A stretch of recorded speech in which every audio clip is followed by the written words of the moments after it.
Europe 1, bonjour.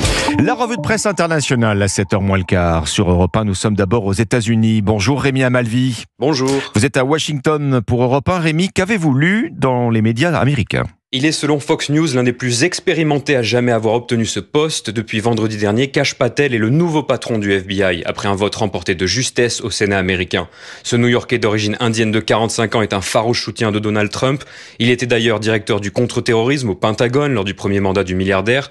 Sa mission est désormais de rétablir la confiance du public dans le FBI et de laisser les bons flics être des flics, a-t-il indiqué à Fox News.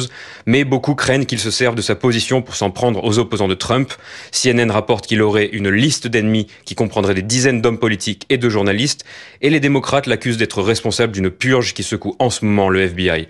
Selon les médias américains, des dizaines d'agents ayant enquêté sur Trump et sur l'attaque du Capitole du 6 janvier 2021 pourraient prochainement être licenciés. Nous partons maintenant au Japon. Bernard Delattre, vous êtes à Tokyo pour Europe 1. Dans la presse japonaise ce matin. Un tabou vieux de près de 15 ans qui vole en éclats, constate la chaîne TV Tokyo.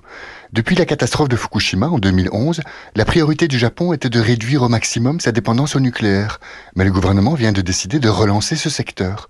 Les journaux conservateurs Yomiuri et Sankei saluent un basculement historique qu'ils jugent indispensable pour assurer la sécurité et l'indépendance énergétique du pays.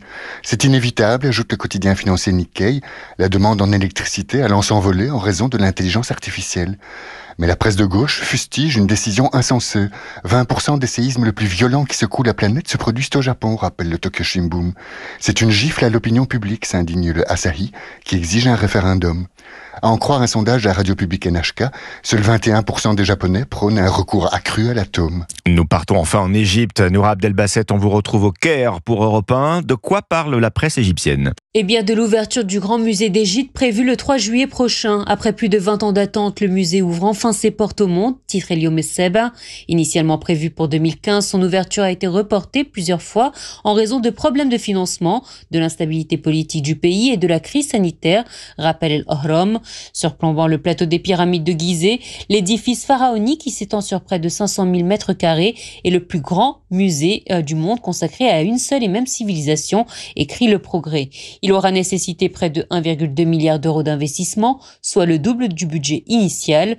Plus de 130 000 objets couvrant 3 000 ans d'histoire de l'Égypte ancienne y sont exposés, mais c'est Toutankhamon et ses trésors qui seront mis à l'honneur dès cet été. Merci Noura Abdelbasset, au Caire pour Europe 1. C'était votre revue de presse internationale sur Europe 1.